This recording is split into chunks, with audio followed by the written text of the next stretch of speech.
Hi everyone, welcome to Licensed Nostalgia, growing up licensed games. So, thank you all for coming over here. How's everyone's Too Many Games so far? Great, because I didn't prepare for any other answer. We're going to go ahead and introduce ourselves. So my name is RidersDX. I run a YouTube channel. I've been making videos for like 5-ish years at least at this point. And I'm going to go ahead, we'll talk a little bit more about our content and stuff, but I'll let you introduce yourself. I'm Zach. I'm ZakPak, and I talk about games really well, but I've been that for a long time. Light's not on.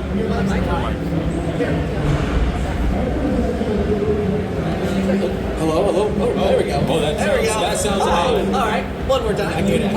Hi, I'm ZakPak. I run the channel, funny enough, called ZakPak, and I also talk about games and such.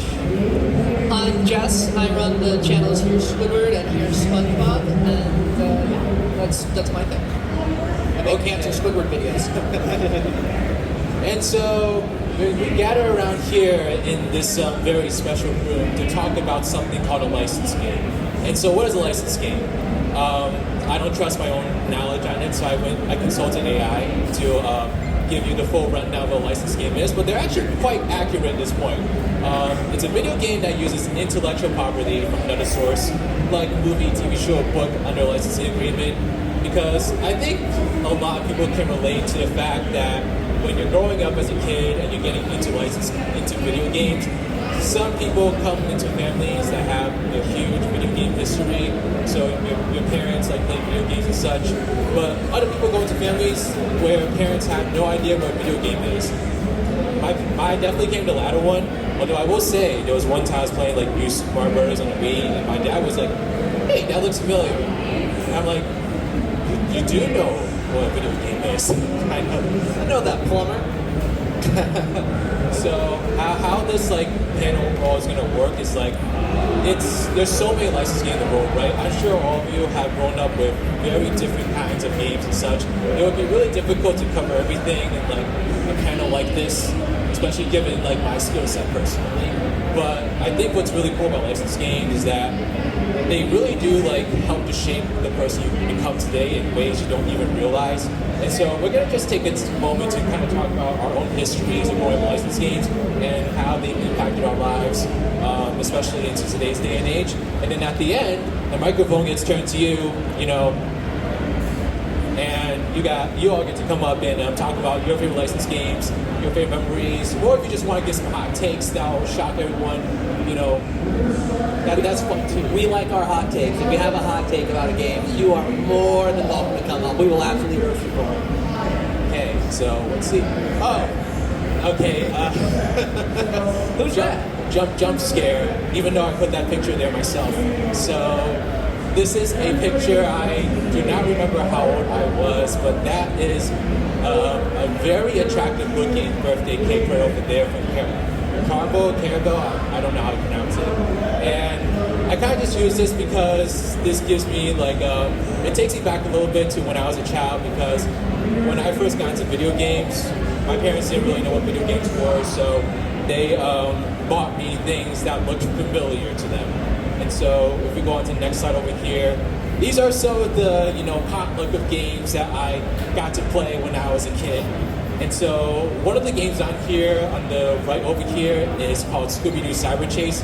That was my very first video game of all time. It was my very first console and such. My parents, they played a lot of cartoons for me, so they played a lot of like Tom and Jerry, Looney Tunes, Scooby-Doo, a lot of like those really classic Hanna-Barbera Cartoon Network kind of games and shows. And Scooby-Doo Cyber Chase, I remember really enjoying it when I was a kid. I played it like maybe like a couple years ago, and I was just like, this is a very subpar replica of Crash Bandicoot. It's really nostalgic and really fun to reminisce on, especially like watching Scooby and Shaggy talk with their monotone faces and, trying to sneak away and like being the scaredy cats they are. But very subpar game, but it launched me into a whole world of licensed games because, I didn't read websites like GameSpot or IGN growing up. I just was like, hey, I'm in like the store and I see like a fun game. I was like, hey, I want that. And so that's how I picked out most of my games. And so, like for instance, the one at the top left, Trying the Chocolate Factory. I played a lot of movie games growing up, tons of movie games. That one in particular is quite terrible. I wouldn't recommend it. What do you mean? That's top quality. That was actually like a gift from my uncle because one of my family members was about to pass away, so he wanted to give me like a really good gift, and he thought that that would be a great gift. So it definitely was amusing for like about an hour or so, but even as a kid I could tell it wasn't a very good game.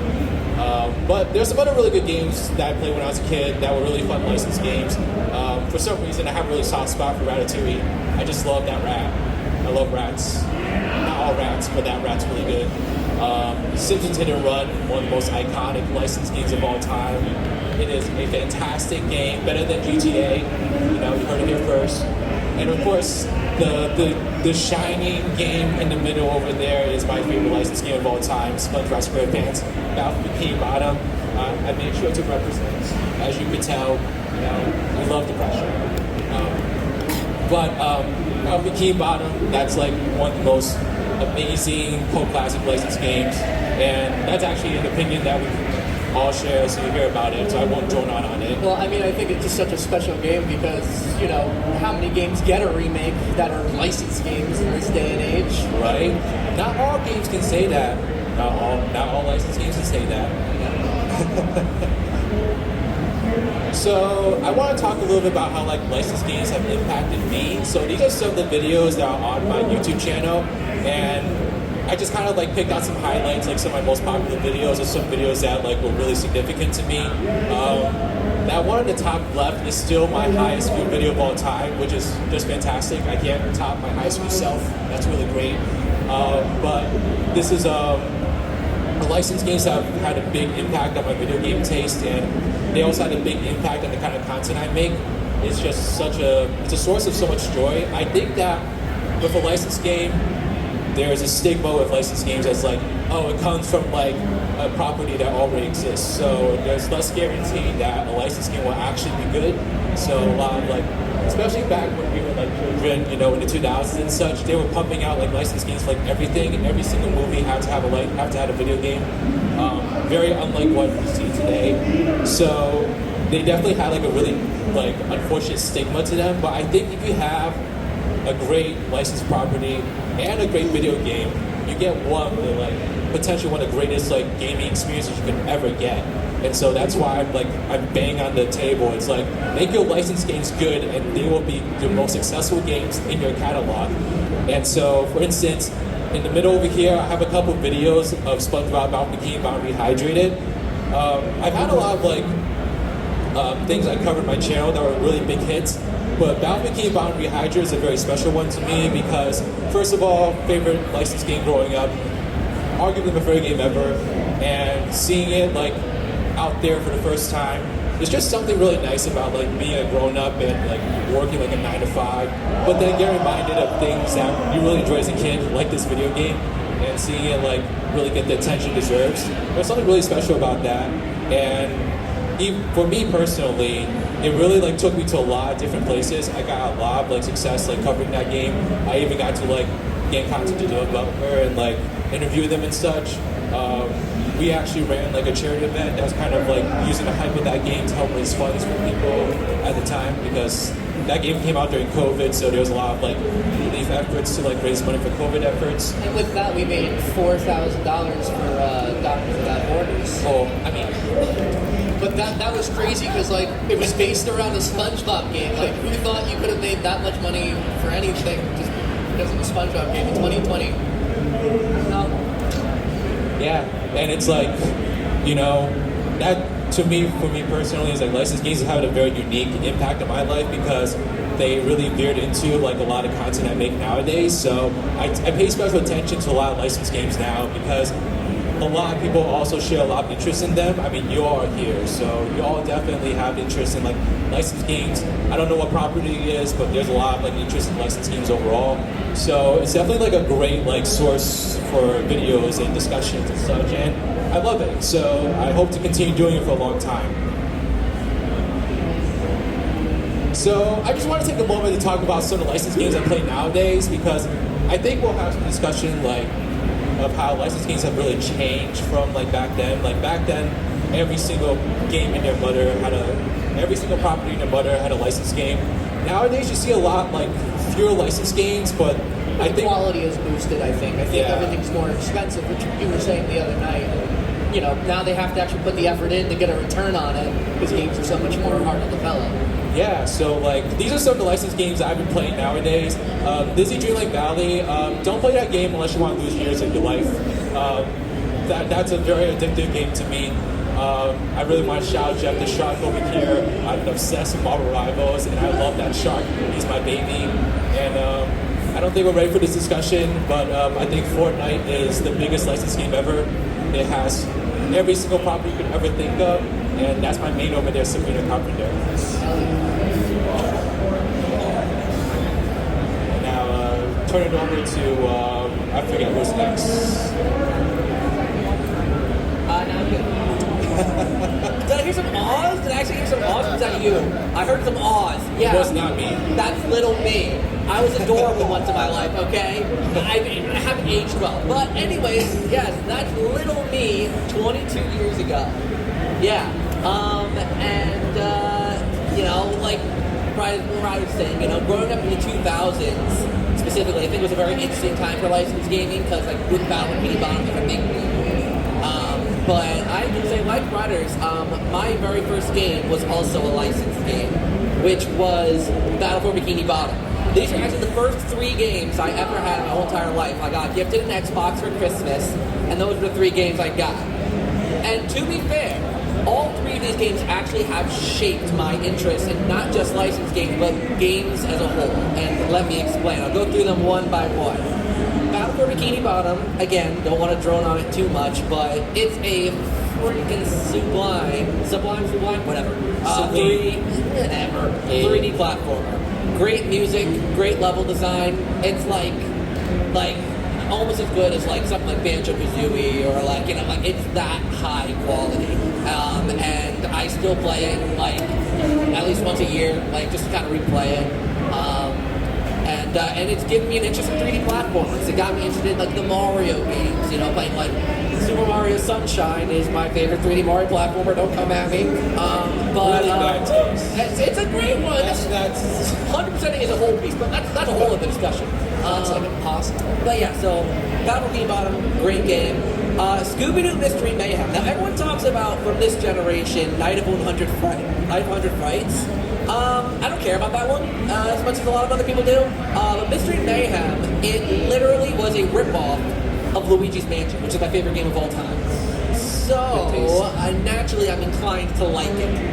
Plus, it's like it's set up really cool. It's like literally like a season of Scooby-Doo. Like it's set up into episodes. They all interconnect. It's a cool time.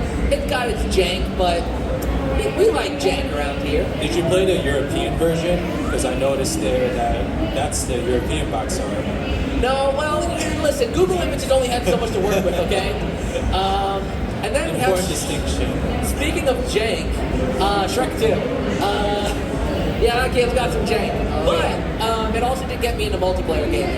Because that game, to its credit, actually has some pretty fun multiplayer components to it. It's like 4-player simultaneous co-op. It's got some mini games in there, which got me into it didn't really get me into Mario Party, but it got me to like that kind of game. There's so many weird things in that game that stay rent-free in my head to this day. For instance, that random character that goes, "Oh, Merry Man," that's something that's from the first movie. That's from the first Shrek movie. But no, it's in the second game. But it's in the second game. Yeah, it's weird.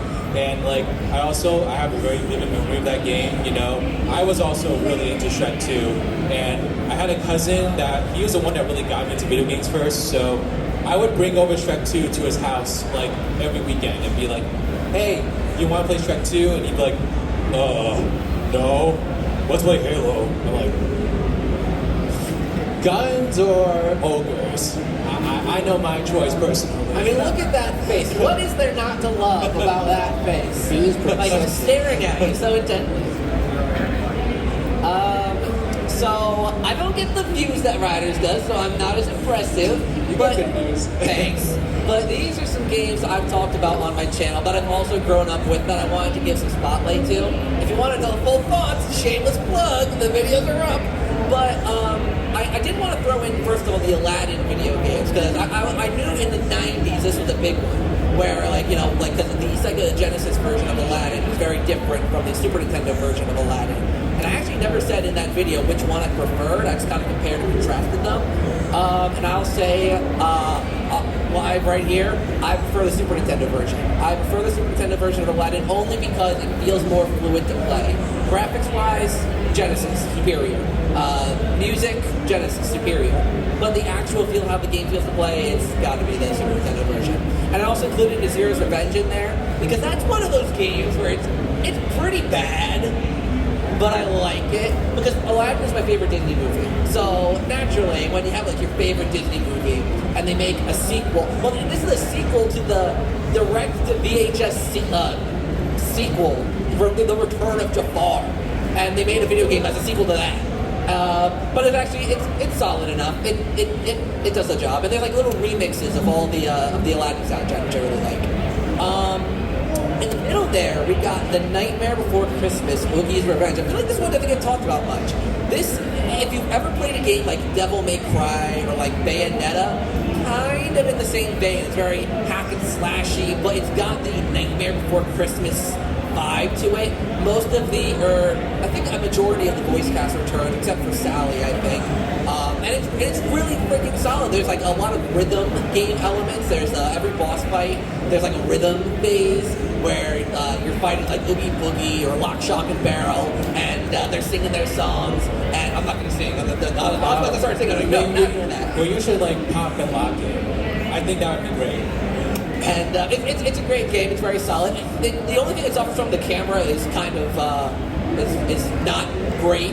Like depth perception, not a thing, but it's still fun. And then Light's Camera Pants, or SpongeBob SquarePants Light's Camera Pants is a freaking great party game. This is the game that I definitely, I played Mario Party first, but this is the kind of game that made me really appreciate like party games in general. Because it's different than something like Mario Party, where you got like the board gameplay and the mini games. Here, it's purely mini games, but you're competing to earn a high score to earn roles in a special Mermaid Man and Barnacle Boy episode. And the graphics are horrible. What are you talking about? It's a gorgeous game. It looks awful.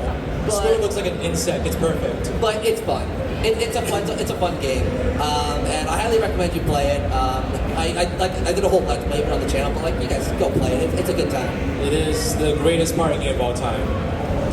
Okay, no, Mario Party is better. Mario Party has boards, but Light's Pants has roles in a high-budget action-adventure movie that's... When you say high budget, have you seen the costume for, what is it, the crab? Get it? It's art. It's held together by masking It's art. It's inspired by the Star Wars original trilogy. The PC version was so much better. I think it had a way more endearing story. I actually never played the PC version. The PC version's so much better, I think. No, I disagree with that. Well, you can disagree all you want. The console, great game. Try it out. Petition for it to be on Nintendo Switch 2 online. That would be fun. Fun. And Riders had a slide about the licensed games that you've been playing. I didn't make a slide like that because I haven't really been playing many. I mean, like Fortnite. Yeah, I gotta play Fortnite occasionally. Listen, I only got the Incredibles pack. All right, I love me the Incredibles. I played it just to get Peter Griffin. Once I got Peter Griffin, I haven't picked it up since. I have Sabrina Carpenter. I have Ariana Grande. I have Lady Gaga. Okay, you got all the pop singers. But yeah, that one I played a little bit of Hogwarts Legacy, but other than that, there's not many other licensed games I'm playing at the moment. So I just rely on the old ones. So, all right, now we're gonna move on to Jess. Hi, I'm Jess. I run these two channels. This is my shameless plug. If you like hilarious SpongeBob improv videos, that's what I do. Nostalgia overall has really just played a huge role in my entire life. I grew up with a lot of pop culture media, including just things I saw from my parents' day. They grew up in the 80s and the 90s, so I was exposed to a lot of that. And you know, nostalgia just has kind of fueled my entire life. I became an animator, a YouTuber, and a bunch of other things because of all of these properties. And you know, you never realize how much it really is going to stick with you until it happens. And like these 3 games I played so much growing up, I never knew how relevant they'd become in my life. I never knew, like, you know, the kind of power that these things would have. I guess when you're obsessed with anything, it really, you know, anything positive. An unhealthy obsession at best, too. But I played Jimmy Neutron Attack of the Twonkies on GameCube, not even joking, over 200 times. And I have the 7th place world record for the speed run, which is not that impressive, but I like it. Just everything with crossovers, everything like cartoon based, that just really got me into gaming. And it's still like I don't pick up Mario games, I don't pick up Halo, anything like that. This is still what I play to this day. These things just hold up so well. I think there's a certain aspect of these games that are fueled by nostalgia and having that connection to an IP. And you know, that may make the games seem better than they are, but honestly, I feel like there's a lot of hidden gems out there because there's an IP slapped on it. You may not know it was a really great game, but that's also why that game may do really well. It's licensed games back in the day were definitely a diamond. We're definitely flooding the markets, especially like on the Wii with all the shovelware there was out there. And it's kind of nice to see that with the progression of licensed games, they have had more effort, they've had more give a damn in it, and it really shows. But again, you know, budget's got to pay off a little bit more. You know, as long as it's not Clanker's Robotic Revenge, you know, it can't be much worse. No, can't get worse than that.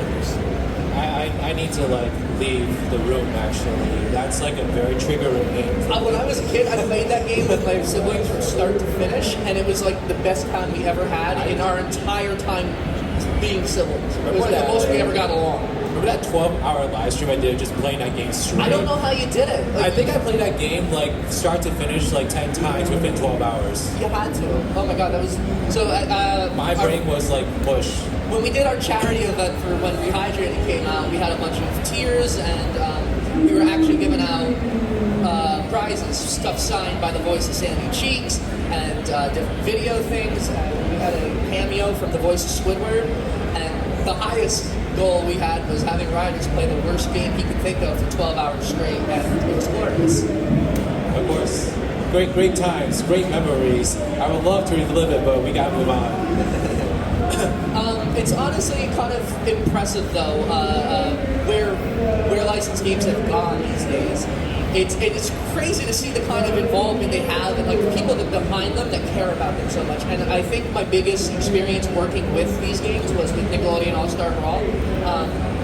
Mark DiCarlo, who voices Hugh Neutron from Jimmy Neutron Boy Genius on Nickelodeon, is a good friend of mine, and he just loves the memes around Hugh Neutron, and it was so fun having him write all these funny tweets up saying, you know, let's, you know, brawl and pie this and ducks this, and use voice on Twitter, and it blew up like crazy.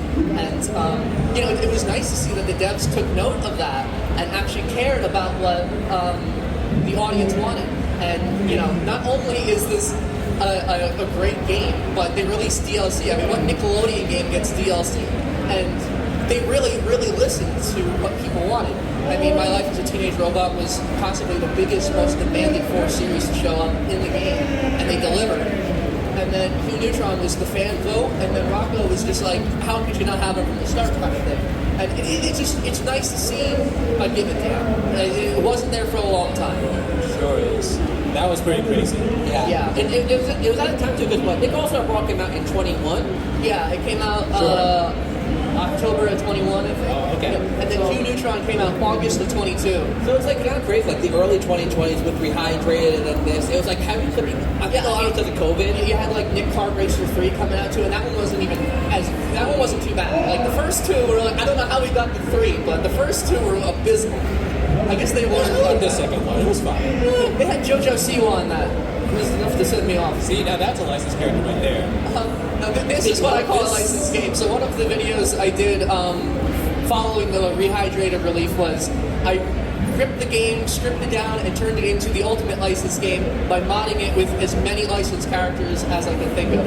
I still don't understand anything on this screen. It's all just horrible, but it's a mess. But it's kind of just like you could either take this as I had nothing better to do with my time when I was a complete loser, or like just the power of nostalgia had. It's like I just love this game and I love reconstructing it and finding a new way to play it because it's just so good. It's just so good, and this was such a cool way to re-envision it in my own twisted, horrible. Like, who is that in the top left? I actually don't recognize who that is. That's the Scare from Ben 10. By the way, I see your Omnitrix. Hell yeah. Hey. I met Yuri Lowenthal and got my jacket signed a couple weeks ago. But anyway, yeah, that's the Scare. Ghost Freak from Ben 10, and Adam West from Family Guy, Mr. Crocker, Fairly Odd Parents, Otis. Don't skip out on Danny DeVito's face all over. Oh yeah, Danny DeVito, I forgot. Yeah, he's the trash man.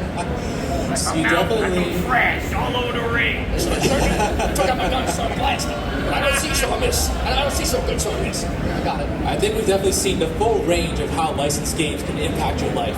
It really just, you know, you never realize until it happens what kind of things have influence on your life. And, you know, just, like, I can't stress it enough. It's just amazing what these things have done for people, you know, from just coming home from a stressful day and relaxing with something from your childhood to the extent of what I've done and actually got to work with developers and voice actors on these games. It's incredible, honestly. And the communities are so close-knit and such good people.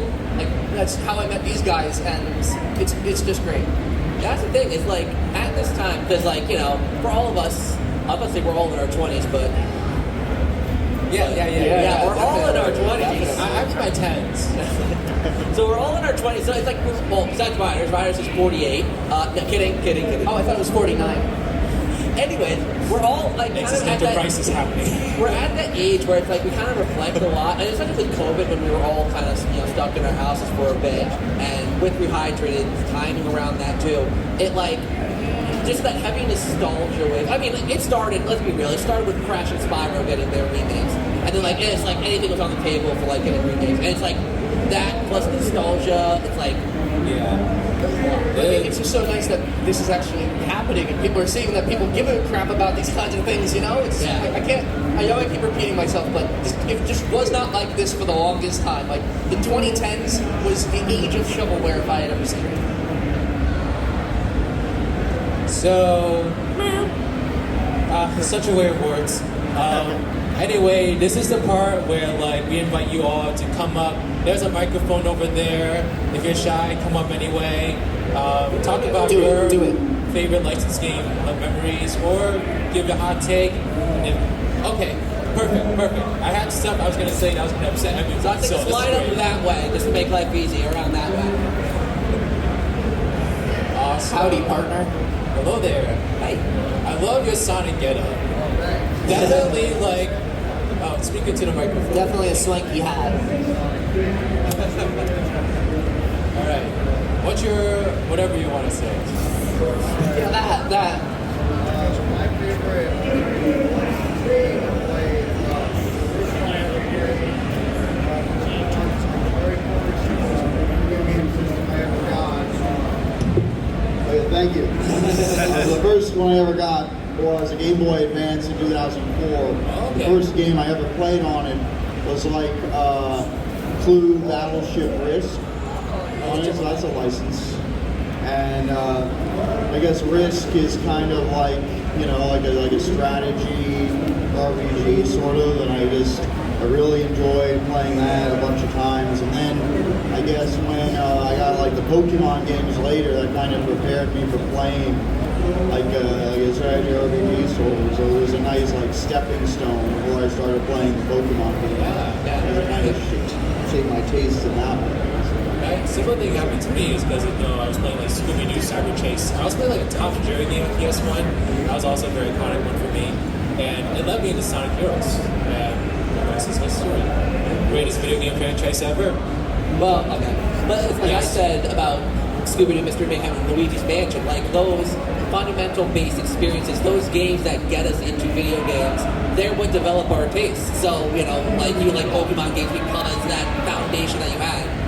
It's crazy to think that a game of Risk on Game Boy Advance could do that. It's crazy. You never really know how, like playing a licensed game, you never really do later on, but it's those like early experiences, those first things, which they really help shape you later on. So you want to make sure Exactly. that's a Absolutely. good thing. So Exactly. Wow, thank you so much. Thank you. You're really selling me on that Luigi's Mansion Scooby-Doo game, man. Hello. Hi. Hi there. Yeah, so- Howdy. So for me, I definitely grew up with quite a few licensed games. I grew up by the Game Boy Advance and the GameCube, and some of my favorites were for the GBA, the game based off the movie Robots. Oh, wow. Okay.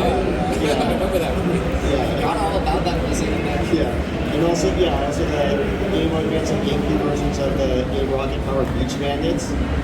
Okay, yeah. Yeah, and those like the GBA games are kind of like akin to like a Metroidvania style game, and I've been getting at like other Metroidvanias for a while, but like I eventually got to like the actual Metroid games and other games like Hollow Knight or in the Blind Forest, and I still want to play like the handheld Castlevania game. I want to play those, and like the GameCube Rocket Power is more like kind of like an adventure game, but also like a lot of freedom and the world's really big. So like any games other than like open world or games where you can just kind of goof off and just explore, like I definitely grind in those kind of games too. So. It's great to get lost in those things, man. Absolutely. Did you say robots? Yeah. Oh, but I have a funny story about that. I also involved my cousin. So basically, like, it was almost his birthday, and then my parents were like, "You want to get him a birthday present?" And I was like, "Sure." So I chose the movie game of robots. And then my parents were like, Excellent choice, my darling. "This is for you, Brian. It's not for your cousin." And so we ended up buying my cousin the Halo 2 DLC. Thank you so much. Thank you so much. I love the Donkey Kong hat. Thank you. I'm really looking forward to Bonanza. Yes. Yes. It looks good. It looks like a prequel to the original Donkey Kong. It looks appealing. Yeah. I made that joke earlier today, which I said for someone else, but I still made it earlier today, so. One of the games I've been playing a lot recently, since it came out, is Spider-Man 2 for the PS5. I just finished that. Yeah. It's so good. Yeah, it's basically my comfort food game. Every single time when I come from work, I just play it.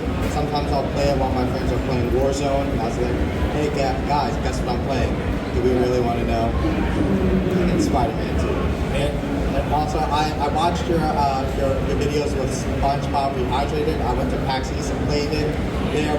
Looking forward to it. I actually got the collector's edition that nice. Rehydrated. So Oh, man, I I really appreciate your videos and all your videos too. Just never, if anyone ever asked how much you spent on the Fun Edition, never answer them. I hold that in good shame because I did the same thing. I had people buy it for me. Wow. That means a lot to me. Thank you so much. No problem. And what was I going to say? I think superhero games in particular have been really blossoming lately. Like Spider-Man 2, Marvel Rivals is like a drug addiction to me currently. Going from Arkham Knight to Gotham Knights, though, definitely wasn't the The best. upcoming Wolverine game sounds really interesting. I'm really interested in seeing how that turns out. But yeah, that's my spiel. Hello there. Hello. Okay, I don't want to talk your ear off. I realize I got a lot of things I could probably talk about in terms of licensed games. Currently, I'm playing through a lot of the handheld Impossible games, GBA and PS right now. I probably picked up a couple here, but there's two things I want to say. First, I have a very strong memory of like my first real connection to a licensed game. It's a game that I played constantly at a specific game at uncle's house growing up. It's going back all the way to like the NES. They had a whole big furnished basement where they had a whole collection of NES games and Super NES games. I didn't care anything about the Super NES. I went straight to the NES and constantly played the NES game based on the Three Stooges. The Three Stooges? Is that Yeah. what you said? I didn't even know they had a Three Stooges game. There I are think I heard actually that. 4 different versions of it, for like 4 different platforms. There's one for Amiga computers, there's one for PS1 and GBA, but I think the NES one is the best because it has, in my opinion, the best like opening scene that's kind of a fake out that I've ever seen. When you boot up the NES version, it loads to a screen that says Ghostbusters 2 on it. And it's super for a second, and then the Stooges walk out and they say, hey, we're in the wrong game. Hey, this is like a kid's game. Love that. And I just love that. It's a mini game collection based on the different shorts and everything. There's one where you gotta eat crackers and like oyster stew and like get a radio to get Curly to start fighting in a boxing match. People have mixed opinions on it. It's some kind of game that takes some time to get used to because the controls are wonky. But I played it so much that I'm so used to it. The other thing I have is a little bit of a personal thing on a completely different side of things. One scene I have to do. In a world where we have so many like Dragon Ball Z games, all these other animes, why in the world haven't we had any good Sailor Moon games since Sailor Moon drops? That's what I'm saying. That's what I I'm was saying. taking RPG, a fighting game, something. We just need something on there. I don't want to have That's like, a great- the first one being something on the Super Nintendo for a fighting game or Sailor Moon another story. And that's all I'm going to say about it. I want I something am modern really for shocked Sailor at that Moon. too. But you know what's interesting about Sailor Moon is that actually a month or so ago, I saw the musical on stage. So it's like, they don't have a video game, but they have a musical. Like, I'm like, I love the musical, by the way. It was great. But it's like, the priorities are a little interesting with that franchise. Sure. Thank you. Thank you so much. Thank you so much. So my first licensed game I remember owning was Toy Story 2 for the PlayStation. Wow, okay. And that is actually a really solid collectathon platformer. Yeah. Like, it's not Banjo-Kazooie, but it's pretty fun. Though I might have used a ton of cheat codes when I was a kid. Hey, where's the fun if you can't take full advantage of it? And the other thing is just a quick shout out to Super Robot Wars, where every game consists of taking a dozen different mecha anime and making them fight. Well, yes. Gotta love that. You know, Thank you so much. something interesting I've kind of been noticing is that like licensed games, there's a genre that they tend to be in a certain time period. So it's like during the 2000s, they're like platformers. During like the Wii era, they're like mini game collections. Well, they tried to copy trends of games that were Yeah. coming, that were out and popular. Yeah, whatever was doing good, that's what everyone else was going to be doing. Nowadays, I think people are just trying to like. I think free to play is kind of like becoming the main thing they're going for. But I don't know. We shall see in the future. Hello there. Hey, how's it going? So, while I don't have the kind of connection, Please speak up, please. Thank you. is this good? Yeah, that's great. Well, I don't personally have the kind of connection with licensed games where it influenced my taste for respective games. I still do have like a lot of core memories because I would often, because me and my brother would play stuff like that. Two games in particular that we would bond over was the first Lego Star Wars movie that covered the prequels, and Nick Tuck's The Battle of Volcano. Did you say Volcano Island? Yes. That is wrong. This guy has taste. This guy's got good taste. Yeah, and in regards to Lego Star Wars 1, it was kind of like a routine for us to like play and 100% that game once a week on Saturdays. Wow. Did you say Lego Star Wars? Yeah, Lego Star Wars. I played that with my brother all the time too. Actually. Yeah. You know, that was a great co-op game. Yeah, we tried to do the same thing with the complete saga, but we couldn't bring ourselves into it. I actually just like recently ordered that. So I don't. It's like the newest one that came out. That's Oh, like yeah, that's the that's Skywalker Saga. Yeah. And another bit of that's more of a quirky kind of memory is that like anytime I try to like get like licensed games, I would always have either like a different experience or just like a different version entirely because it's on the PC or on the handheld. So like even though this is on a demo for a different game, for a few years until I was like preteen or whatever, my impression of Battlefield Bikini Bottom is solely based on the PC version. So for years I had That's no good game. Yeah, I'm That's gonna no bring good this game. up actually. The SpongeBob PC games are so underappreciated. I swear to God, they're gems. Every one of them. And Boy of the Month is a hidden gem. yes. Yes, absolutely. For years, I was wondering why there was so much reverence for this, and then I saw footage of the console version, and I was like, oh, that's fun. And I guess the only real like hot take I have in regards to like licensed games, and it's probably not even like a hot take anymore, but like I personally felt voice acting side of the later games, it lost a lot of the charm. Granted, they started doing that around the same time I probably was aging out of it, but I like my previous explanation because that was because Nice. Thank you so much. Thank you. All right. Looks like we got 5 minutes left, so let's try to give everyone a chance to come to the mic and tell their stories. Okay. Hello there. Hey, let's try to make this quick. Not my first, not my favorite. Arguably not a licensed game, depending on. I'm sorry, could you speak up a little bit? Okay. I know it's tough. Sorry. I don't know if this counts as a licensed game, considering the nature of the source material.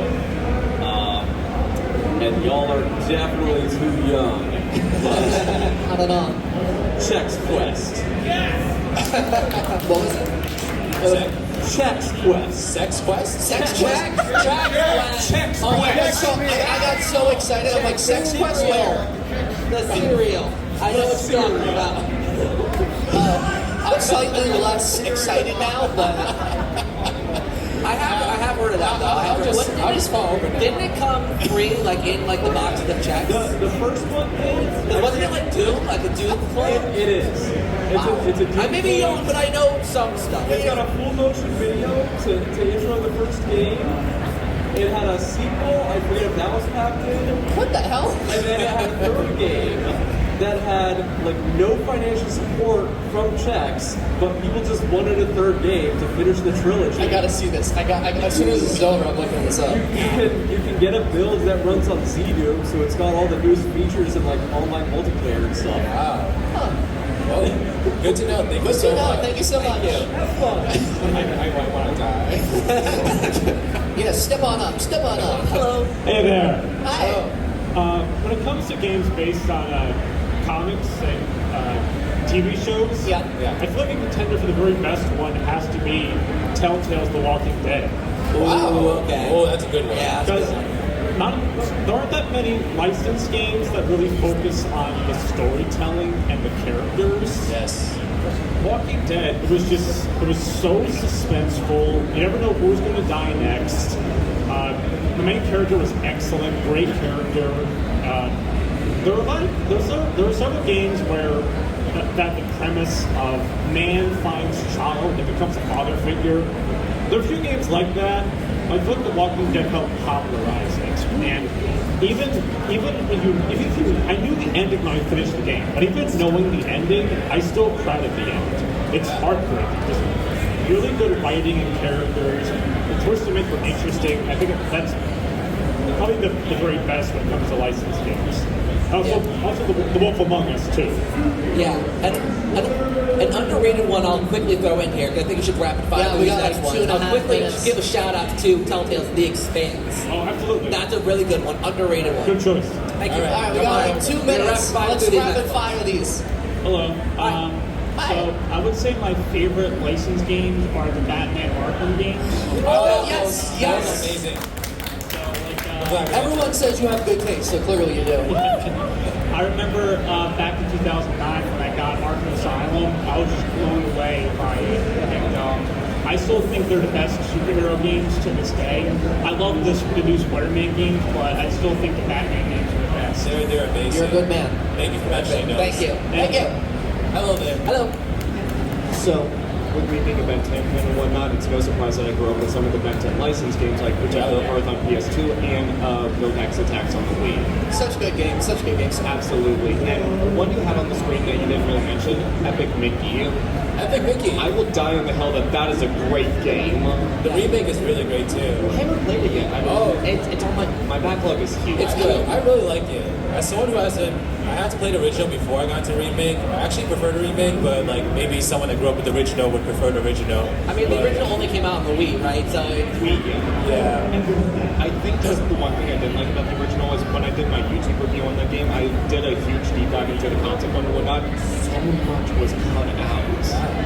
I guess something to look into. Thank you so much. Thank you so much. All right. Last two. Hello. Hello. Hi.